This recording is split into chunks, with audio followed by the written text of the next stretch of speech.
I'm Tammy Meyer, and I'm so stoked to welcome Brittany Linder. Uh, Yay. Thanks, Tammy. yeah, Brittany Linder is a intuitive spiritual healer, and she works with a number of modalities, including yoga, crystal healing, um, intuitive psychic healing. And Brittany, yeah, I'd love to have you just jump in and kind of describe a little bit of the work that you do and your journey. Cool. So, at the core of all of those modalities is an acknowledgement that any sickness, whether that's physical sickness or a dysfunction in a certain sphere of life, is going to originate in an energetic imbalance. So, the purpose of the yoga is to heal the energy, but through the physical body, because if we're healing our energy, it needs to be through the physical. Literally, we have blockages in our connective tissue. So if we're healing energetically but not how it's manifested physically, our negative patterns reemerge. So that's the purpose of yoga. And then with the energy healing, if I am to see a wound, see a darkness on someone's energy field, that's going to directly correspond with the sickness in that part of the body. So if that's in the heart, this person's going to have chest problems or heart problems. And this wound will also correspond with issues in life. So once again, if it's a heart wound, there's going to be an issue having a free flow of loving energy to and from other people. So the energy healing is so important because I feel like so many places that we look for healing in society today just kind of place a band-aid on all these symptoms. But if you're not going to heal your energy, these symptoms are going to come up and they're going to manifest in different ways, and it's going to keep coming up until the energy's healed. So, and then using my ability to see energy and to really strongly sense the energy around me to kind of determine, okay, where is this person's what is the block that's taking up the most space and really preventing this person from being their true selves. And then that's where the communication with the higher self comes in, because there's an aspect of ourselves that isn't constrained by these physical boundaries of this body. So there's a portion of our energy that sees the plan that you laid out for yourself. It has communications with all your support system in the spirit world, and getting advice from your higher self is so valuable because it sees that path, it sees that picture. Yes. And, so yeah. And then with the crystals, there's a crystal for every chakra. And what a crystal does is it vibrates at the purest version of the frequency of each chakra. So if you have a heart block, a green stone would help with that. And what that does is it emanates the purest frequency of what your heart should be vibrating at if it had no blocks. So it can kind of help you cut through those boundaries just by wearing it. And Reiki. Mm-hmm. So in terms of Reiki, you also do distance, both reading and healing. So maybe you could just talk a little bit about that. Yeah. So it's not much different doing it from a distance than it would be if the person were in front of me, because time and space they're not real. So they have a purpose in this life because it's beneficial for us to experience life as having a past, present, and future. But in reality, just with awareness and with the mind, you can bypass all physical boundaries, physical limits. So all I do is I connect with this person as if they were in front of me, just by focusing on whatever information I have, whether that's their name or I see a picture of them. And then from then on, my eyes are closed and it's exactly like as if they were in front of me. So I'm reading their energy. I'm feeling as if they were in front of me. And then if I'm to do Reiki, I'll just have my hands out as if they're in front of me. And when I've done this and the people have been aware of the time that I've been doing it, the sensations are just as intense as they would be as if I were there in person. So it's really cool. Wow. Yes. So just a little bit of history. When did you start to realize that you had psychic abilities and really work with this work? Yeah. So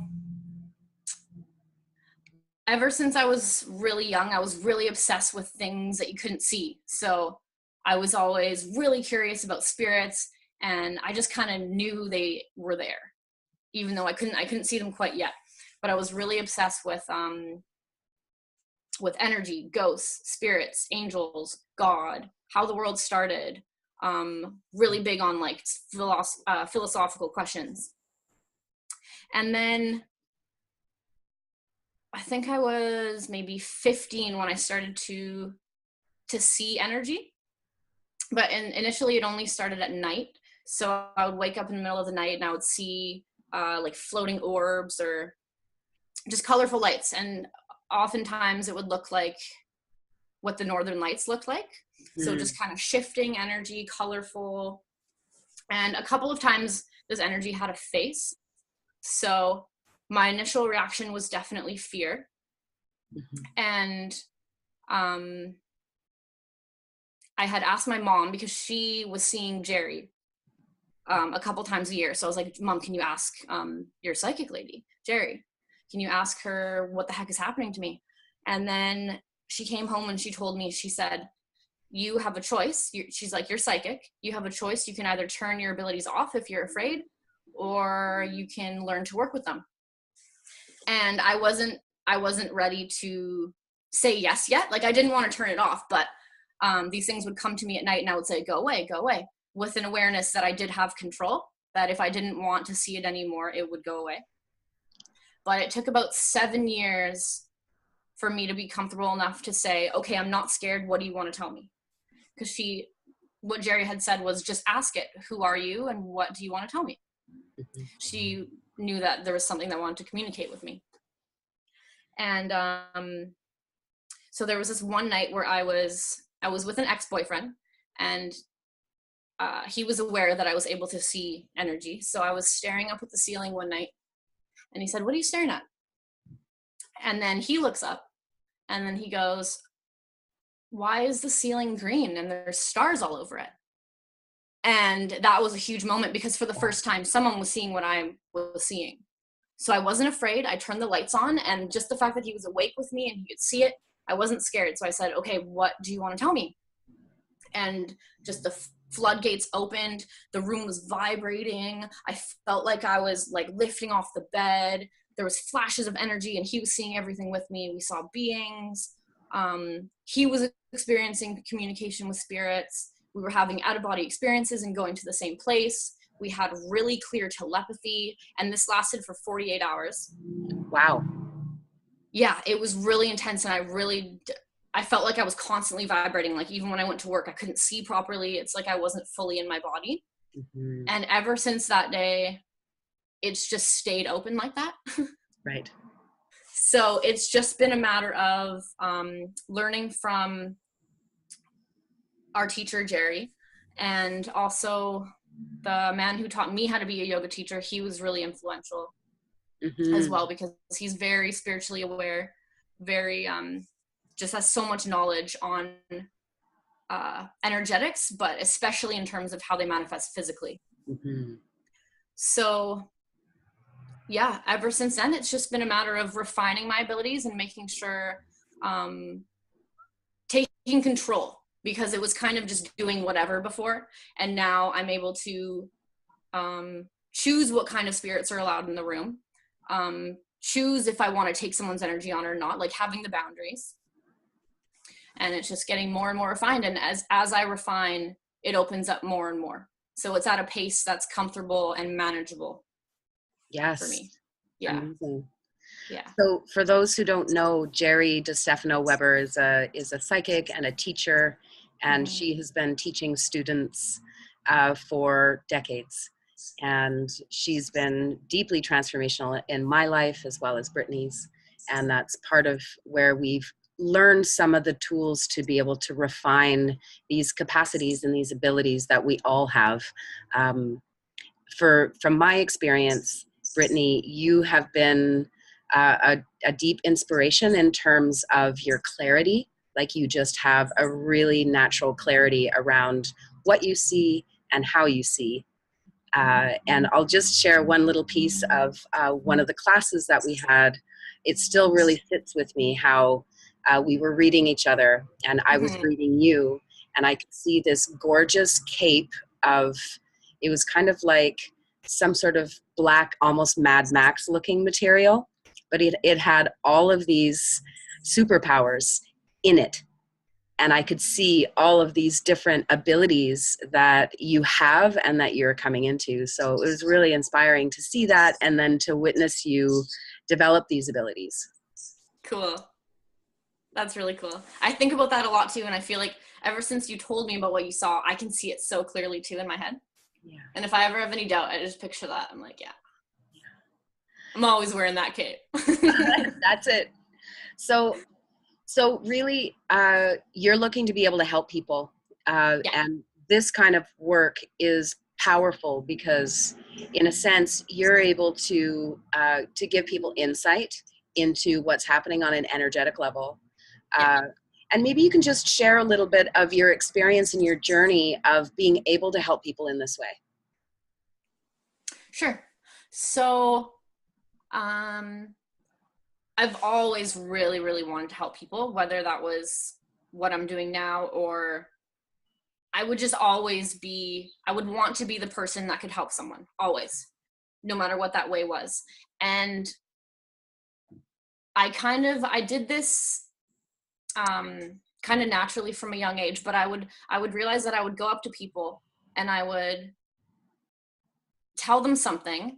And I realize now that I was kind of channeling, but I would tell them something that I would think it would be what God would want to say to them. Like I choose to see the good in everyone. So I would go up to someone and I would tell them what I would see in them. And the reactions I would get would be like almost everyone to this day has cried. And I just realized how powerful that was to choose to see the light in someone and to pass on a message that I know their soul wants them to hear, but there's so much fog going on, they can't see it. So that's always been the main goal, is to offer clarity. How does your soul view you? And how does God view you? And what do you need to stop believing about yourself? What do you need to unbelieve? What has society told you that you need to just delete? Yes. So having really clear conversations with spirit, who never has anything bad to say, and it starts with trust, right? They're gonna have to trust me, because someone else could go up to them and do it, but if it's not coming from if it's not coming with an intention of truly trying to help someone else could say the exact same thing and they won't really hear it. So I think people really feel what my underlying intention is, which is really pure, and I just want everyone to see the light that I can see really clearly in them. Yes. Yeah. So I'm wondering if we can do a little experiment between you and I of you bringing through some messages for let's do it. For me. Yeah. Let's do it. Okay. So how about I just ask, this is what I usually do. I just ask what is the most important message or information that I could give Tammy right now that she needs to hear, that she's forgotten or whatever. And then maybe I'll just take a minute and listen for that. Great. Thank you. Okay, let's do it. Cool.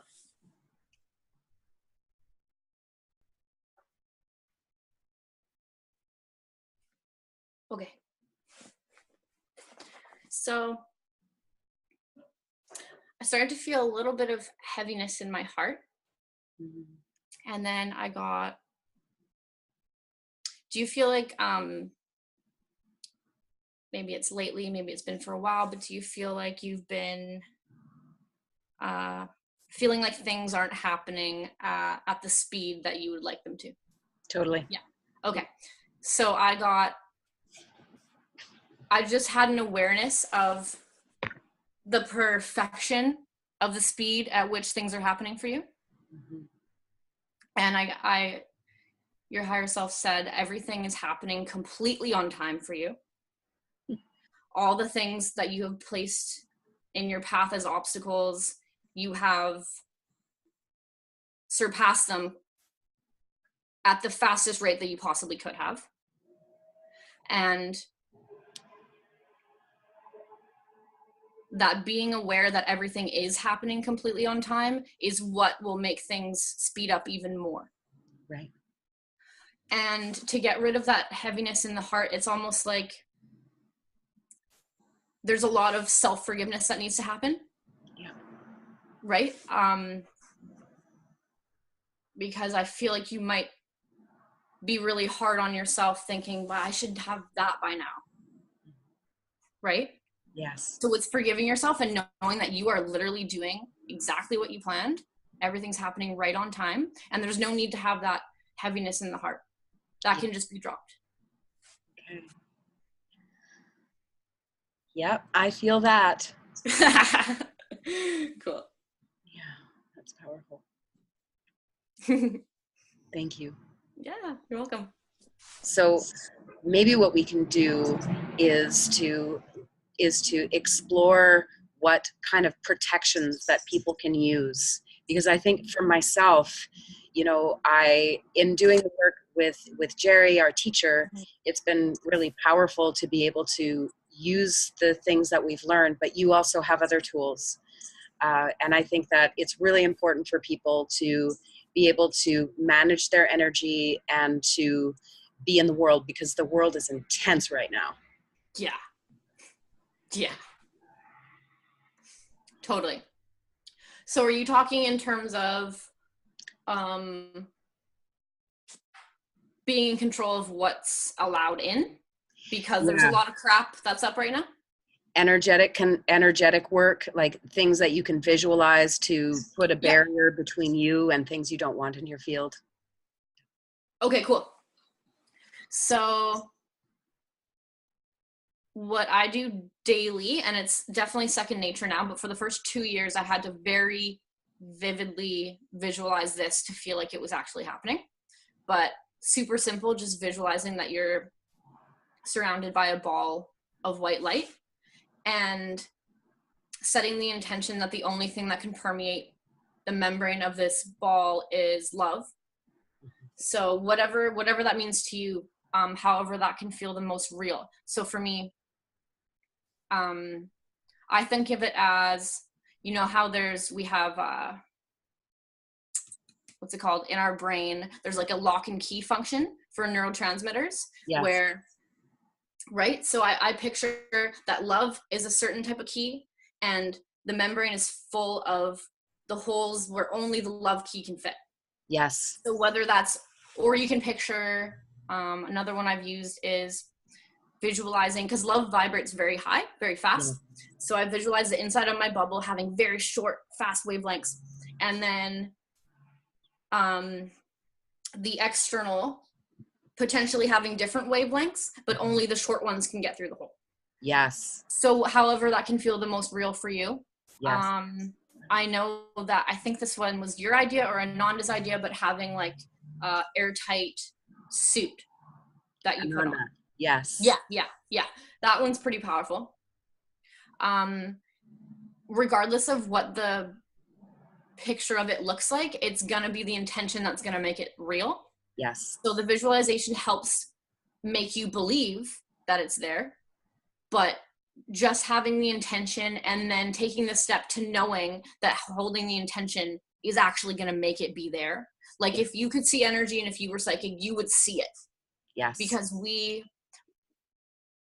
manifest with our minds, but on an energetic level, we manifest instantly.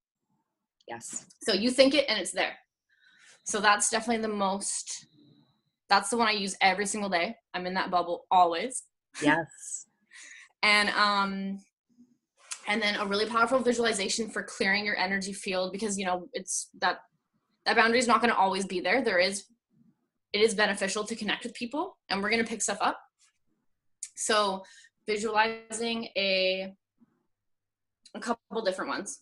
I visualize myself sitting under a waterfall of source energy. Yes. So I picture this energy being the brightest white light I've ever seen, with, like, you can have it sparkle. Sometimes I put the essence of sage smoke in the waterfall, or the essence of a crystal. And that one can get very visceral for me too. I'll bring my awareness to the crown of my head and feel for it starts to tingle, and it starts to feel like I'm being pulled up by it almost. Yes. And then having that energy run through all of your cells, with the intention that as they pass through every cell, it dissolves any darkness and takes with it anything that doesn't serve you. Yes. And then having that stream of light anchor you into the earth, and then soak up earth energy, and then have it come back up the soles of your feet through every cell, bringing the healing essence of the earth into your cells, back up into the universe, source, whatever, and then up and down and up and down. That's great. Until you feel like all the darkness is truly gone. And then making sure that you end the visualization with the energy stream going into the earth, like the roots of a tree, so that you're grounded and you're not too floaty when you come out of this, because you want to be back in your body. Yes. Yeah. So, and would you say that you do those kind of meditations in the morning when you wake up, and then whenever throughout the day? I should be doing it every morning. I feel like at this point, because it feels like it's second nature, it takes an uncomfortable situation now for me to do it. Yes. Or prior to healing, I'll make sure, because I need to be a conduit for love, so I can't have any crap going on if I'm going to heal. Mm-hmm. So I do it prior to healing, and then before bed for sure. Yes. So every night before bed, that's one of the practices that you take on. Yeah. Fantastic. Yes. That's really helpful. I think that people can know, like, those simple practices that they can visualize that can help to anchor that energy in for them. So yes, thank you. Now, I guess I'm curious about, we're of two different generations, really. And I know that when I was your age, there certainly were people that were definitely spiritually minded and really deeply considering what energy is and how we work with it. I'm curious of your perceptions of your generation. Yeah. Because for me, it just feels like there's way more people that are tuned in and have a sense of this. So I'd love totally. Yeah. I can even see the difference. Like, I've always known these things about myself, but it's to the point now, and this is only the last few years, where I don't care who I'm talking to. I'm going to tell you the truth about who I am and what I do. Before, I was very selective about who I would be real with, because I was afraid of that, the judgment and the, what are you talking about? But in this past few years, you can see the shift. Yes. And it is largely due to the wave of souls that have been incarnating now. Yeah. And yeah, I can see the difference between, like, when I read people, these people are coming in aligned, and they're coming in remembering. It's almost like I hesitate to use the word indigo soul, because that's essentially who all of us are. We're all indigo souls. But there's this new wave of souls that have almost just forgotten less. Yes. They're closer to remembering all these spiritual truths. And I think they're here in such big numbers for the purpose of how significant this time is, and how imperative it is that we as a whole start to smarten up, and we need to start remembering why we came here and that we're all one. Yes. So yeah, huge difference in this generation. It's really cool. Yes. Yeah. Maybe you can share a little bit about, some of the most inspiring connections that you've had, either through this work or just had. With another person? Yes. Cool. Yeah. Okay. I know. So I did my yoga training last year, and I was instantly drawn to this girl, and she was too, and we didn't know why, but she came up to me on the first day and just gave me a huge hug, and I was like, yes. Instantly became friends, and we started to talk, and I was getting so excited speaking to her, because she would ask me questions that I couldn't believe she was asking. She'd be like, do you talk to any spirits? What kind of spirits do you talk to? What realm do they live in? All these crazy questions, like things I want to talk about always. But it wasn't me just talking her ear off. It was her being aware of these things and asking me. Yes. So we started to talk, and we talked to a lot of the same beings. She can also see energy. She's also a healer. She's also in psychology. She just a very similar path. Yes. And being her friend is so helpful for me, because I have the whole class. You know, we have the class that we do, which is so powerful, and having that support system. But to have someone who is a really big reflection of me and how much I respect her, and I can go to her and talk about these things like I'm not nuts, that has been very powerful. Mm-hmm. And for her to see, because there's moments in this work where you're not going to always be validated externally. Yes. You know, definitely. Like a big comment I get when I talk about what my plan is, are you sure there's money in that? I'm like, I do not care. Mm-hmm. But to have someone that sees the value in what you're doing, because they see the things you do, they talk to the spirits you do, makes sense to them, they see that it's important, has been so powerful. So I'm really grateful to have met her. Her name's Maya, if she watches this. Bless you, Maya. Yeah. That's wonderful. And so, yeah, I'd love to dive into some of what you know of some of the spirits that you regularly connect with and communicate with. Yeah. So I have this one spirit who's my main mentor, and he says his name is Oshega, which is a really cool name. But so I think he was with me my entire life, but I saw him for the first time about 1.5 years ago. And ever since that first time I saw him, he's with me always. Mm-hmm. And especially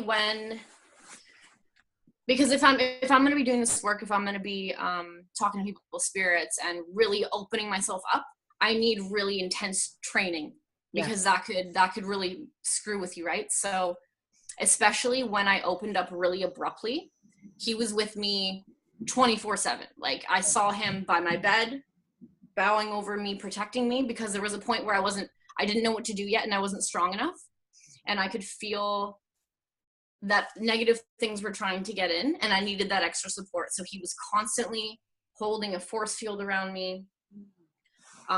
So yeah, we communicate pretty much every night, and yeah, I'm very, very grateful to have him. Yes. Yeah. And what are some of the things that he teaches you or guides you in? Yep. I think the most powerful thing has been easing my fear by showing me that literally the only thing you have to be afraid of is fear. So it's taking the power away that you are giving something that you're scared of. Yes. So let's say I'm sensing something negative in my room, and I'm afraid I'm about to see it. That's been a fear since I was like a baby. I've been afraid of seeing a negative spirit, because I think at some level I knew that one day I would see spirits. Yes. So what he taught me is, it's literally not real unless I'm projecting fear onto it and I manifest a scary experience. Like, there's nothing actually happening. Mm-hmm. It's like I was giving it power. Right. I was putting myself in a position of feeling like it was something negative was happening, and there was a negative spirit. And he's like, no, the only thing that is real is love. So acknowledge that and stop giving negativity power. It's only real because we focus on it. Yes. So it's coming back to what's real, which is only love. It's just like how there is no such thing as darkness. It's something we experience, but light is the only thing that is real. And then darkness is the lack of light. Same thing with temperature. Warmth is the only thing that is real. Cold is just the absence of warmth. Yeah. So it's the same. There is no darkness.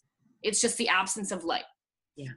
So I think I used to be really afraid of the darkness, and he has shown me that it only has the power you give it, because it's not real in and of itself. Yes. So that has been the most powerful lesson, because that's applicable to anything. Yes. What's your mission, Brittani? My mission, I want everyone to realize how powerful they are and to create consciously, because we're creating no matter what. Whether you know that you are or you don't know, you're creating with your thoughts, with the energy you're putting out. And I want people to remember that miracles are commonplace, and we've kind of collectively decided that they're not. But if you acknowledge that we are literally miracle workers and acknowledge the fact that God lives inside you, like, this world will be so beautiful. Like, our goal, our mission is to, our initial soul mission, before we forgot, was that we were supposed to reconnect with that light that we are and bring it through in this physical body, which can be really hard because we feel like we're far from it. We're in a very dense reality. But I want to remind people of what is real, essentially, what is true. Yes. Because there's a lot of untruths that have been taught, that have been believed, and yeah. Totally. Yeah. Brittani, thank you so much for your time today. Thank you so much for your work. And I'm really excited to continue to work with you and get the word out, because people need to know how they can really show up in their soul work. Yeah. And I'm really grateful for you for offering that and helping to midwife people's messages, soul's messages to them. Cool. Thanks, Tammy.